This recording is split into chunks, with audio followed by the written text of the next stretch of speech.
সন্মুখত বিধানসভা নিৰ্বাচনৰ প্ৰতি লক্ষ্য ৰাখি বাবু আঁচনি ঘোষণা মুখ্যমন্ত্ৰীৰ 1 ফেব্ৰুৱাৰীৰ পৰা ৰাজ্যৰ যোগ্য ছাত্ৰসকলে লাভ কৰিব বাবু আঁচনিৰ ধন। স্নাতক শ্ৰেণীত অধ্যয়ন কৰি থকা শিক্ষাৰ্থীয়ে লাভ কৰিব 1000 কোটি টকা। আনহাতে স্নাতকোত্তৰত অধ্যয়ন কৰি থকা ছাত্ৰই লাভ কৰিব প্ৰতিমাহে 2000 কোটি টকা। কিন্তু কি হ'ব আনন্দৰাম বৰুৱা বঁটাৰ? পূৰ্বতে ডিচেম্বৰ মাহৰ পূৰ্বেই সম্পূৰ্ণ হয় এই বঁটা প্ৰদানৰ প্ৰক্ৰিয়া। কিন্তু নতুন বছৰৰ জানুৱাৰীৰ আজিৰ তাৰিখলৈ এই বঁটা প্ৰদানৰ ক্ষেত্ৰত চৰকাৰৰ নাই কোনো তৎপৰতা,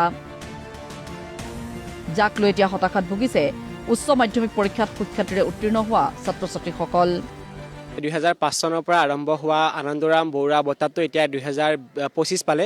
আমাৰ চৰকাৰখনে এটা বঁটা 20 বছৰ চলাই নিবলৈ সক্ষম নহ'ল। তাৰ বাবে আমাৰ অসম চৰকাৰক বহুত ডাঙৰকৈ আমাৰ সকলোৰে ফালৰ পৰা শুভেচ্ছা জ্ঞাপন কৰিছোঁ। আনন্দৰাম বৰুৱা বঁটাটো আছিল হাইস্কুল শিক্ষান্ত পৰীক্ষাত যিখিনিয়ে 75 বা তাৰ ওপৰত পায় সেইখিনি ছাত্ৰ ছাত্ৰীৰ এটা বঁটা। কিন্তু বৰ্তমান আমাৰ চৰকাৰে বঁটা কাঢ়িনি আঁচনি নামত আঁচনি দি আছে।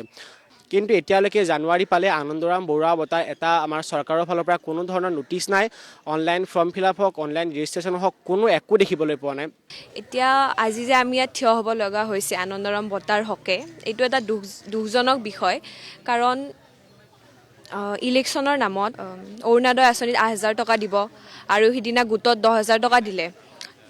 যিখিনি মানুহে নিজে কৰ্ম কৰি পিনে, কৰ্ম সংস্থাপন কৰি পিনে কাম কৰি খাব পাৰে, সিহঁতক পইচা দি আছে। আমি ছাত্ৰখিনি এতিয়া কি কৰোঁ? 18 বছৰ সম্পূৰ্ণ হোৱা শিক্ষাৰ্থীলৈ ৰাজ্য চৰকাৰৰ নানান অভিলেখী আঁচনি। কিন্তু উচ্চ মাধ্যমিকত সুখ্যাতিৰে উত্তীৰ্ণ হোৱা এইসকল শিক্ষাৰ্থী ভোটাধিকাৰ সাব্যস্ত কৰিবলৈ যোগ্য হোৱা নাই বাবেই এই সন্মানৰ পৰা বঞ্চিত কৰিছে নেকি বুলি প্ৰশ্ন ছাত্ৰ সমাজৰ। প্ৰথম পৰ্যায়ত ক'লে যে বাবু আঁচনি, আমি ভাবিলোঁ যে বাবু আঁচনি বাৰু ঠিক আছে, কিন্তু এতিয়া তেওঁলোকে ক'লে অকল মানে কি যিটো স্নাতক আৰু স্নাতোত্তৰ ছাত্ৰ ছাত্ৰীখিনিকে বাবু আঁচনি দিব। উচ্চতৰ মাধ্যমিকৰ ছাত্ৰ ছাত্ৰীখিনি কি? সেইটো আমাৰ ডাঙৰ প্ৰশ্ন। নে উচ্চতৰ মাধ্যমিকৰ ছাত্ৰ ছাত্ৰীখিনিয়ে ভোটাধিকাৰ সাব্যস্ত হোৱা নাই বাবে তেওঁলোকক এইটো কৰি আছে? এইটো আমাৰ সকলোৰে এক ডাঙৰ প্ৰশ্ন। আৰু আমাৰ ডিজাৰ্ভিং হয়, কাৰণ আমি নিজে কাম কৰি খাব নোৱাৰোঁ। আমাৰ 18 বছৰ হোৱা নাই, প্ৰাপ্তবয়স্ক আমি হোৱা নাই। তো চৰকাৰৰ ওচৰত এইটোৱেই যে মানে কুৱেশ্যন যে আমি ভোটাধিকাৰ হ'ব পাৰিলেহে আমাক বঁটাটো দিব নে এতিয়াও দিব? মানে আমি ষ্টুডেণ্ট হয়, আমি ডিজাৰ্ভ কৰোঁ, আমাক এতিয়াও দিয়াটো আমি বিচাৰোঁ। আৰু কুৱেশ্যনটো এইটোৱে যে আমি ভোট দিব পাৰিলেহে দিব নেকি? উল্লেখযোগ্য যে ৰাজ্যৰ মেধাৱী শিক্ষাৰ্থীসকলক 2005 চনৰ পৰা প্ৰদান কৰি অহা হৈছিল আনন্দৰাম বৰুৱা বঁটা। এই বঁটাত শিক্ষাৰ্থীসকলক প্ৰদান কৰা হৈছিল লেপটপ।